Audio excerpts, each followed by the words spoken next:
Well, hello everybody. I am going to read from a collection of poems by Shel Silverstein titled Where the Sidewalk Ends. So there are lots of poems in here. So I hope you enjoy them. I'm going to share a few of my favorites, and I might do this for a day or two, and then we'll go back to reading some actual picture books. So the first poem I want to read is Hug a War. I will not play at tug of war. I'd rather play at hug a war, where everyone hugs instead of tugs, where everyone giggles and rolls on the rug, where everyone kisses and everyone grins and everyone cuddles and everyone wins. I'll show you the picture. Hug of war. And here is one that when I was young, my mom used to read to me all the time. Sarah, Cynthia, Sylvia Stout would not take the garbage out. Do you have any chores at home that you have to do? Well, hers was to take the garbage out. Here we go. Sarah, Cynthia, Sylvia Stout would not take the garbage out. She'd scour the pots and scrape the pans, candy the yams and spice the hams. And though her daddy would scream and shout, she simply would not take the garbage out. And so it piled up to the ceilings, coffee grounds, potato peelings, brown bananas, rotten peas, chunks of sour cottage cheese. It filled the can, it covered the floor, it cracked the window and blocked the door. With bacon rinds and chicken bones, drippy ends of ice cream cones, prune pits, glumps of cold oatmeal, pizza crust and withered greens, soggy beans and tangerines, crust of black burned butter toast, gristly bits of beefy roast. The garbage rolled on down the hall. It raised the roof, it broke the wall. Greasy napkins, cookie crumbs, globs of gooey bubble gum, cellophane from green bologna, rubbery, blubbery macaroni, peanut butter caked and dry, curdled milk and crust of pie, moldy melons, dried up mustard, eggshells mixed with lemon custard, cold French fries and rancid meat, yellowed lump of cream of wheat.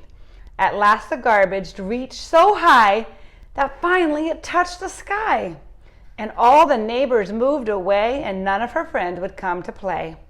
And finally, Sarah Cynthia Stout said, "Okay, I'll take the garbage out." But then of course it was too late. The garbage reached across the state, from New York to the Golden Gate. And there in the garbage she did hate. Poor Sarah met an awful fate that I cannot right now relate, because an hour is much too late. But children, remember Sarah Stout and always take the garbage out.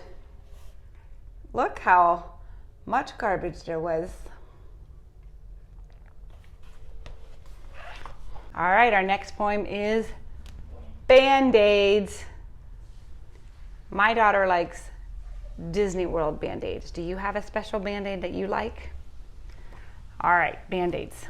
I have a Band-Aid on my finger, one on my knee and one on my nose, one on my heel and two on my shoulder, 3 on my elbow and 9 on my toes, 2 on my wrist and 1 on my ankle, 1 on my chin and 1 on my thigh, 4 on my belly and 5 on my bottom, 1 on my forehead and 1 on my eye, 1 on my neck, and in case I might need 'em, I have a box full of 35 more.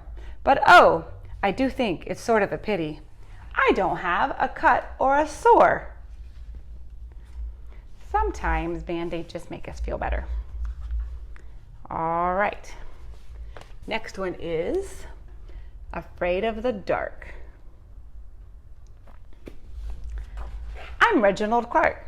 I'm afraid of the dark, so I always insist on the light on, and my teddy to hug, and my blanket to rub, and my thummy to suck or to bite on, and 3 bedtime stories, 2 trips to the toilet, 2 prayers and 5 hugs from my mommy. I'm Reginald Clark. I'm afraid of the dark, so please do not close this book on me. And the last one that we will read is Treehouse. I would love to have a treehouse. Treehouse. A treehouse, a free house, a secret you and me house. A high up in the leafy branches, cozy as can be house. A street house, a neat house, Be sure and wipe your feet, house. Is not my kind of house at all. Let's go live in a tree house. Have a good day. Thanks for enjoying some Shel Silverstein and Where the Sidewalk Ends.